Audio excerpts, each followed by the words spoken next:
और इस वक्त कुशीनगर से बड़ी खबर आ रही है, जहां आग में झुलसने से 7 लोगों की मौत हुई है। इस वक्त ये बड़ी खबर कुशीनगर से आ रही है, जिसमें 4 बच्चे भी शामिल थे। तो कुशीनगर में आग का तांडव देखा जा रहा है, जहां पे 6 घरों में आग लगी एक साथ, और इस आग ने देखते ही देखते विकराल रूप ले लिया। तो आग में झुलसने से 5 लोगों की मौत हुई है और कुशीनगर में आग का तांडव देखा गया। तस्वीर हम आपको अभी दिखाएंगे, जिसमें आग कितनी भयानक है। तस्वीर देखिए, इसे देख के अंदाजा लगाया जा सकता है।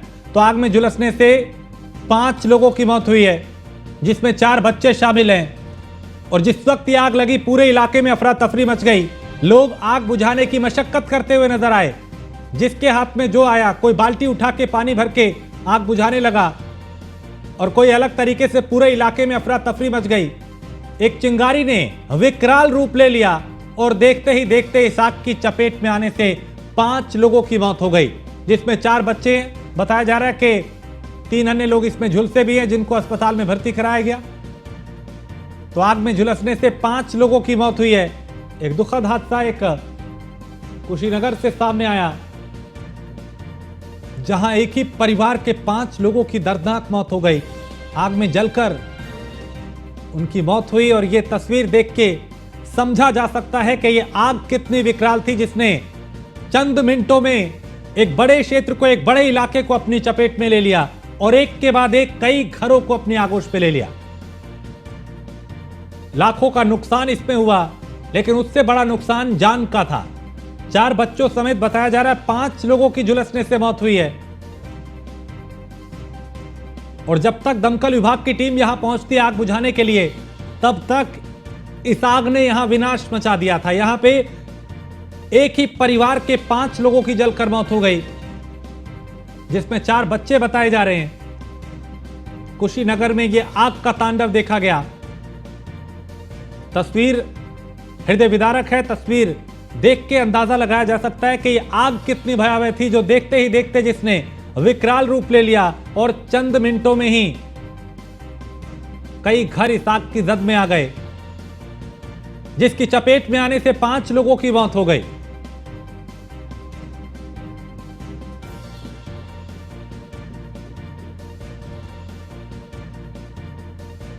और जिलाधिकारी मौके पर पहुंचे हैं। कुशीनगर में आग का यह तांडव।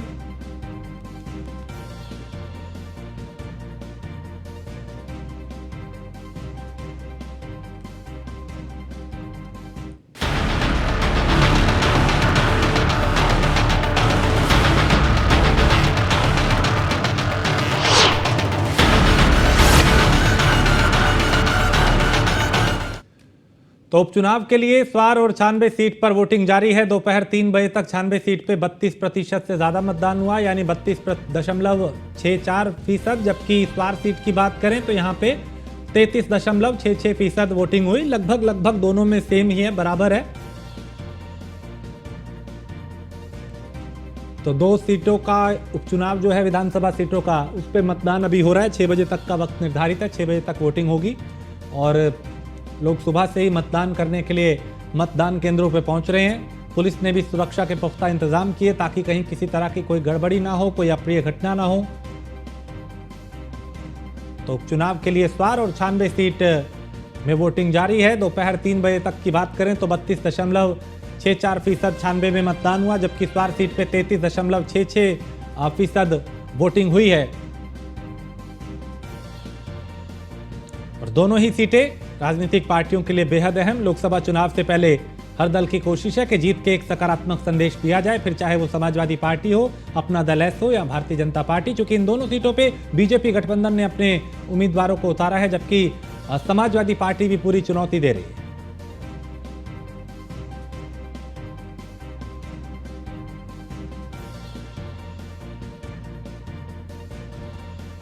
और रामपुर से हमारे संवाददाता फहीम, और रामपुर की अगर बात करें तो यहाँ पे चूंकि समीकरण क्या है, इसको हम लगातार दर्शकों तक पहुंचा रहे हैं।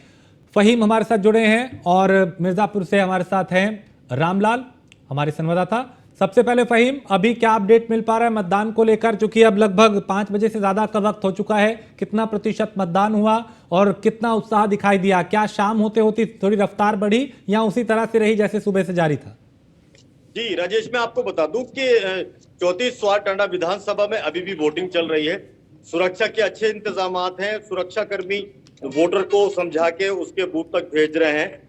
गेट से ही उनको समझाया जा रहा है। रफ्तार अभी भी धीमी है और 33% जो 3 बजे तक का आंकड़ा था, अब वो 5 बजे अभी अपडेट होने जा रहा है, तो लगभग वो 40% रह सकता है और फाइनल में भी 40 हो सकता है। तो ये स्थिति फिलहाल इस टाइम है। और अगर आंकड़ों की बात करें तो मुकाबला दोनों का बड़ा टक्कर का है। और दोनों ही मुकाबले में इसमें कौन बाजी मारेगा ये कहना बड़ा मुश्किल है। दोनों तरफ चेहरे भी जो है वो दमदार रहे। समाजवादी पार्टी से आजम खां के चेहरे से चुनाव लड़ा गया, तो वहीं सरकार ने अपने काम बताकर लोगों से वोट मांगे हैं। इस तरह से ये दोनों ही दलों ने, दोनों का मुकाबला भी आमने सामने का है। हालांकि पीस पार्टी ने डॉक्टर नाजिया सिद्दीकी को उतारकर मुकाबले को दिलचस्प बनाने की कोशिश की, लेकिन मुकाबला जो है वो भाजपा गठबंधन और फिर साथ में समाजवादी पार्टी, दोनों आमने सामने हैं। लेकिन फहीम, ये जो धीमा मतदान हुआ है या कम प्रतिशत में हुआ है, इसकी क्या वजह मानी जा रही है? देखिए राजेश, इसकी वजह कोई ज्यादा खास नहीं कही जा सकती और पर्टिकुलर कोई बात इसमें नहीं कह सकते। ये जो गति धीमी है वोट परसेंटेज की, उसकी वजह समझ लें आप। बाकी जो और विधानसभा क्षेत्र हैं उनमें भी कमोवेश यही स्थिति है। हाँ। अगर मान लीजिए यहाँ कुछ चीजों को, शिकायतों को और आरोप प्रत्यारोपों को अगर जोड़ के देखा जाए रामपुर के अंदर, तो फिर 96 में भी यही स्थिति है परसेंटेज की। ठीक। और दूसरे प्रदेश में भी हो रहा है उपचुनाव, तो वहां भी यही स्थिति है। हाँ। तो ये जो इसको जो है किसी चीज से तोल कर नहीं देखा जा सकता। ठीक है। इसमें सीधी सी बात यही है राजेश कि जो वोटर है, हाँ, वोटर के मन में कोई ज्यादा उत्साह नहीं है और वो ज्यादा पचड़े में पड़ना नहीं चाहता। कहीं वो पुलिस के पचड़े में नहीं पड़ना चाहता, वो लाइन में लग के टाइम खर्च नहीं करना चाहता, धक्के खाना नहीं चाहता, किसी की बुराई लेना नहीं चाहता, अपने वोट डालना चाहता है। वोट अगर वो खाली है, फुर्सत में है, तो वोट डालेगा और वोट के अपने घर चला जाएगा। ठीक है, ये एक वजह है जी। रामलाल, वहां पे 96 सीट की अगर बात करें तो यहाँ पे क्या अपडेट मिल पा रहा है? किस तरह से मतदान की गति क्या बढ़ी है या जिस तरह से सुबह से दोपहर तक चल रहा था वैसा ही अब भी जारी है?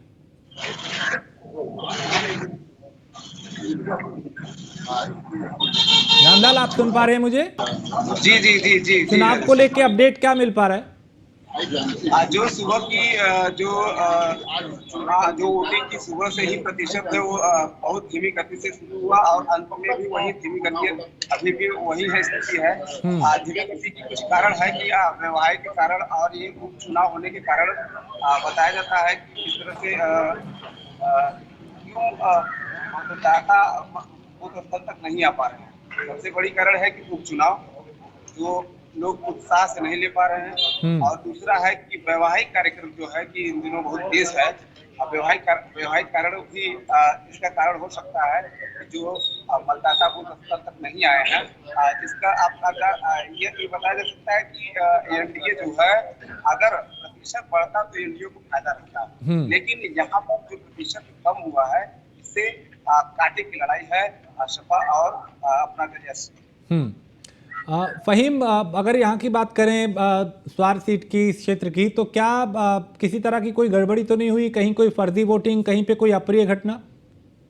हाँ देखिए, बिल्कुल सही सवाल है आपका। जो सवाल आपने किया है यही मेन सवाल है।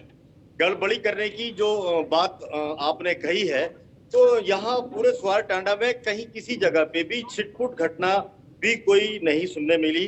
कहीं कोई मारपीट नहीं हुई, कहीं कोई किसी तरह की अशांति नहीं हुई और कहीं किसी तरह से कोई गड़बड़ी नजर नहीं आई। बिल्कुल बढ़िया साफ सुथरा पीसफुल चुनाव हुआ है। और इसमें हालांकि आरोप प्रत्यारोप तो रहे हैं। सपा प्रत्याशी ने बहुत सारे आरोप लगाए जिनको खुद जिलाधिकारी ने और पर्यवेक्षक ने जाके देखा है और उन चीजों को दुरुस्त भी किया है जो शिकायतें उनकी रही हैं।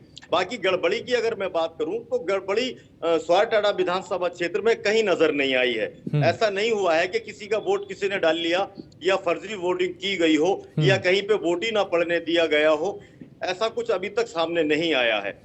आरोप बहुत सारे लगे हैं। आरोप भी इसलिए भी लगे हैं क्योंकि पक्ष और विपक्ष है वो दोनों एक दूसरे के ऊपर आरोप लगाएं, चीटाकशी करें या एक दूसरे को इल्जाम दें, ये एक अलग विषय हुआ। लेकिन हम ग्राउंड रिपोर्ट की बात करें तो हमें कहीं भी ऐसी कोई सूचना नहीं मिली कि कहीं पे इस तरह की कोई घटना सामने आई हो तो जिसको हम रिपोर्ट करें और रिपोर्ट करके अपने दर्शकों को दिखाएं।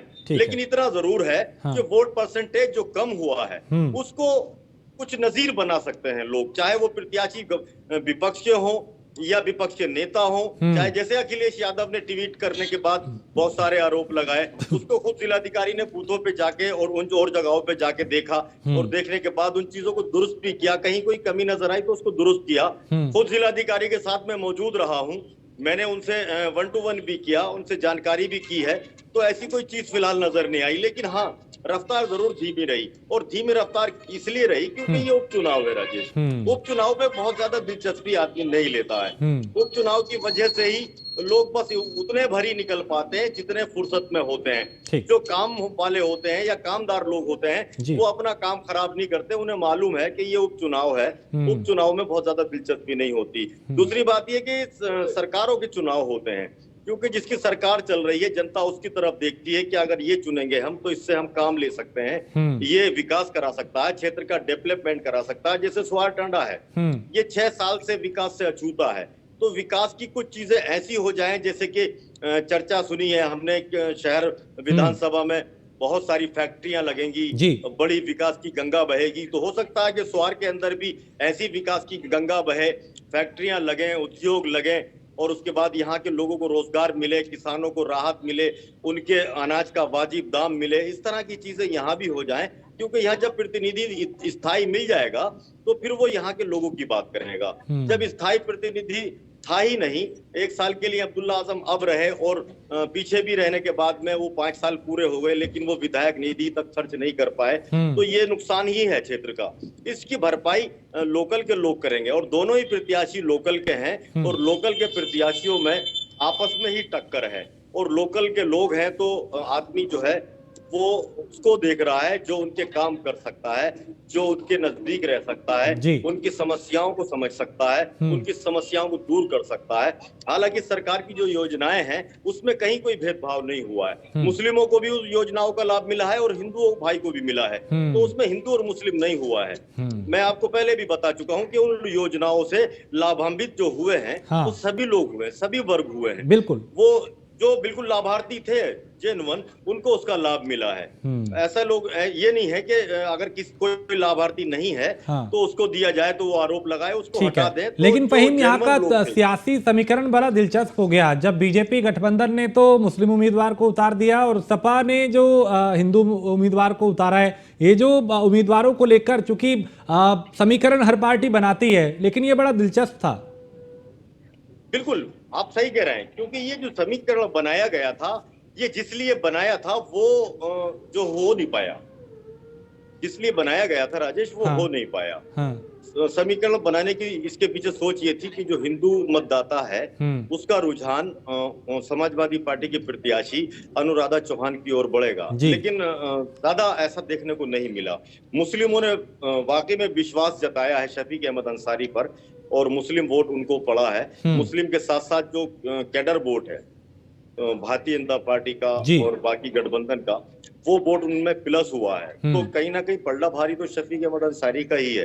लेकिन पीछे रहने वाली समाजवादी भी नहीं है। अब ऐसे में समाजवादी क्या मानती है अपने आप को, वो ये मानती है कि वोट परसेंटेज जो घटा वो उनका वोट था, और जो उनका वोट था वो नहीं पड़ा, तो इसलिए उनकी हार हो सकती है। वो कुछ भी मान सकते हैं, ठीक है, वो ठीक कुछ है, भी हिसाब लगा सकते हैं। बिल्कुल, आप नजर फहीम बनाए रखिए, मैं फिर आपसे अपडेट लूंगा। फिलहाल शुक्रिया इस तमाम जानकारी के लिए। आगे बढ़ते हैं, क्योंकि जैसे जैसे गर्मी बढ़ रही है वैसे वैसे आग लगने की जो घटनाएं हैं वो भी बढ़ रही हैं। हम आपको 3 तस्वीरें दिखाते हैं अलग अलग 3 जगह की जहां आग लगी। लखनऊ में कैसरबाग बस अड्डे के पास कूड़े के ढेर में आग लग गई, जबकि मौके पर पहुंचे दमकल विभाग के कर्मचारियों ने काफी मशक्कत के बाद आग पे काबू पाया। उधर गोरखपुर की एक तस्वीर है, श्रावस्ती की एक तस्वीर है, और कुशीनगर में भी आग लगी, वहां पे भी 5 लोग उस आग की चपेट में आए। ये 3 तस्वीरें हैं, लखनऊ, श्रावस्ती और गोरखपुर में। ऐसी खबरें आए दिन कहीं ना कहीं से सामने आ रही हैं जैसे जैसे गर्मी बढ़ रही है। और अभी कुछ देर पहले ही खबर कुशीनगर से भी आई थी, वहां पे भी विकराल आग लगी थी, विकराल रूप उस आग ने ले लिया था जिसमें 5 लोगों की जान गई थी। और यहाँ पे भी इस आग की 3 अलग अलग तस्वीरों को देख के आप समझ सकते हैं कि आग कितनी विकराल है। कहीं कूड़े के ढेर में आग लगी, कहीं घर में आग लगी और कहीं चलती बस में आग लग गई, जहां पे कूद के यात्रियों ने अपनी जान बचाई। लेकिन तीनों ही तस्वीरें देख के समझा जा सकता है कि आग किस कदर, गर्मी जैसे जैसे बढ़ रही है वैसे वैसे आग की घटनाएं भी बढ़ रही हैं।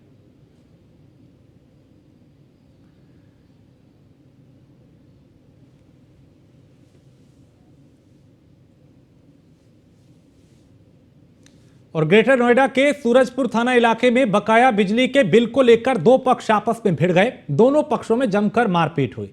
इसका वीडियो भी वायरल हो रहा है, जहां तस्वीर में देखा जा सकता है कि कैसे 2 पक्ष देखते ही देखते मारपीट पे उतारू हो गए। देखिए, एक शख्स जो पहले बाइक पे बैठा था, दूसरा शख्स मोटरसाइकिल पे आता है और फिर दोनों के बीच में कुछ कहासुनी होती है और फिर कहासुनी मारपीट में तब्दील हो जाती है। लात घूंसे चलने लगते हैं, थप्पड़बाजी होने लगती है और तस्वीर ये कैमरे में कैद हो जाती है।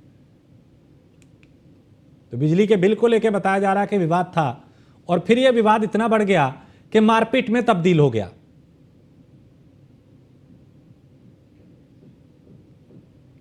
तो ग्रेटर नोएडा की खबर है, ये तस्वीर है, ये वीडियो है, जहां बीच सड़क पे ही मारपीट होने लगी। एक स्कूटी सवार युवक है, दूसरा बाइक पे सवार है।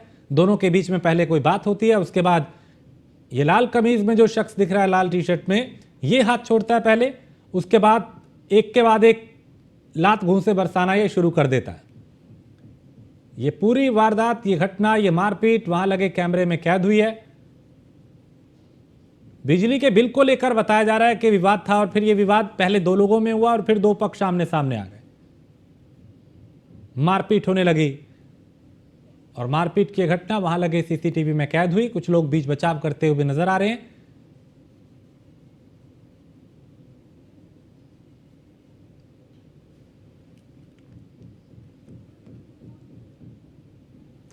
तो दोनों पक्षों में जमकर मारपीट हुई और यहां पे देखते ही देखते कहासुनी का जो विवाद था वो मारपीट में तब्दील हो गया। कुछ लोग बीच बचाव करते नजर आए, उन्होंने मामला सुलझाने की कोशिश की, बचाव करने की कोशिश की, लेकिन यहां पे शख्स एक दूसरे को पीटते हुए नजर आए और पहले दोनों के बीच में बात होती है, फिर विवाद होता है और फिर मारपीट होने लगती है।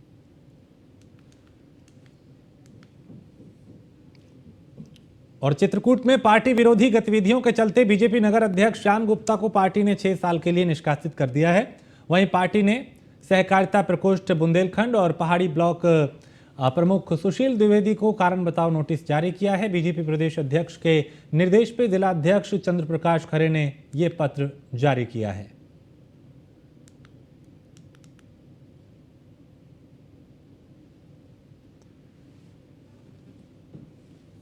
तो बीजेपी नगर अध्यक्ष श्याम गुप्ता पार्टी से निष्कासित किए गए हैं। पार्टी विरोधी गतिविधियों के चलते 6 साल के लिए उन्हें निष्कासित किया गया है। खबर लखनऊ से है, जहां खेलो इंडिया यूनिवर्सिटी गेम्स के आयोजन पे अहम बैठक हुई। बैठक में मंडल आयुक्त रोशन जैकब, डीएम सूर्यपाल गंगवार मौजूद रहे। 25 मई को बड़े स्तर पे राजधानी में यूनिवर्सिटी गेम्स का आयोजन होगा और आयोजन में 5000 से ज्यादा खिलाड़ी शामिल होंगे। आयोजन को लेकर सभी तैयारियां पूरी करने के निर्देश दिए गए हैं। गर्मी को देखते हुए कार्यक्रम स्थल पे सभी व्यवस्थाएं पूरी हो, इस बात के निर्देश दिए। यातायात व्यवस्था, बिजली सप्लाई, पानी की व्यवस्था सही हो। आयोजन को लेकर नोडल अधिकारियों की नियुक्ति हो और कार्यक्रम में पीआरडी, एनसीसी और सिविल डिफेंस के वॉलंटियर शामिल होंगे। तो आयोजन स्थल पे चिकित्सा कैंप भी लगाए जाएंगे। अश्विनी द्विवेदी हमारे संवाददाता इस खबर पे ज्यादा जानकारी के साथ हमारे साथ जुड़ चुके हैं। अश्विनी, खेल को लेकर चूंकि लगातार कई योजनाएं चलाई गई, कई कार्यक्रम किए जा रहे हैं, लेकिन अब ये जो खेलो इंडिया यूनिवर्सिटी गेम्स है, इसका आयोजन होने जा रहा है, इसको लेकर किस तरह की तैयारियां चल रही हैं? बिल्कुल बता दें आपको, खेलो इंडिया जो गेम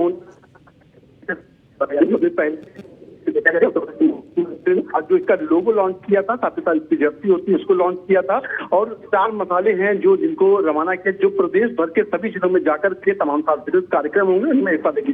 अगर बात करें खेलो जो इंडिया यूनिवर्सिटी गेम्स हैं, उत्तर प्रदेश में 4 जिलों में होने हैं, जिसमें लखनऊ से इसकी शुरुआत होगी, साथ ही साथ ये नोएडा और गोरखपुर, और इसके अलावा बात करें तो बनारस में इसका कार्यक्रम होंगे। निश्चित तौर पर इसकी लखनऊ से इसका शुभारंभ होगा और बनारस में इसका समापन होगा। तो ऐसे में कहीं ना कहीं उत्तर प्रदेश की राजधानी लखनऊ में इस महाआयोजन को लेकर के तैयारियां शुरू कर दी, क्योंकि मुख्यमंत्री का निर्देश है कि गेम्स को लेकर के उत्तर प्रदेश के अंदर जितनी संभावनाएं हैं उनको विकसित किया जाए और ज्यादा से ज्यादा बच्चों को शारीरिक रूप से विकसित किया जाए, जिससे देश ही नहीं पूरे विश्व में अपना नाम रोशन कर पाए।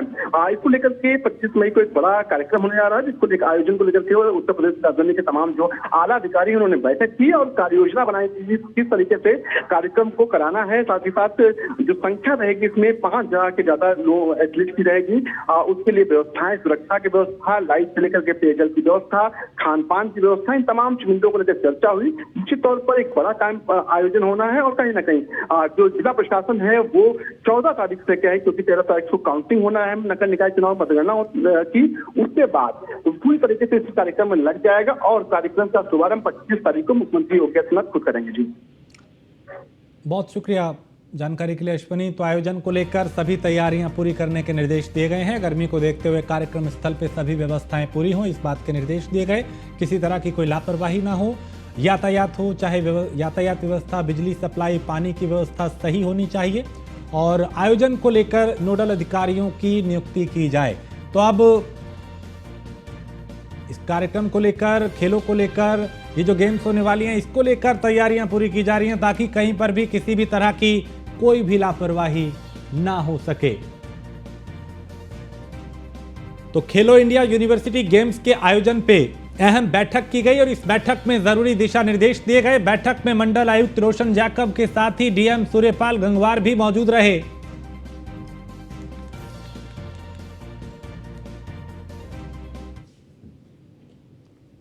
और मुजफ्फरनगर में जानलेवा भैंसा बुग्गी दौड़ हो रही है, जहां इस दौड़ में हथियारों का भी प्रदर्शन हुआ और कार सवार नकाबपोश युवकों ने यहां प्रदर्शन किया। 71,000 के इनाम पे यहां पे भैंसा बुग्गी दौड़ हुई। दौड़ में कई दर्जन बाइक सवार युवक मौजूद रहे। अवैध भैंसा बुग्गी दौड़ की वीडियो भी वायरल हो रही है। खतौली कोतवाली के मीरापुर रोड का ये वीडियो बताया जा रहा है। तो 71,000 के इनाम पर ये दौड़ हुई और दौड़ में कई युवक मौजूद रहे।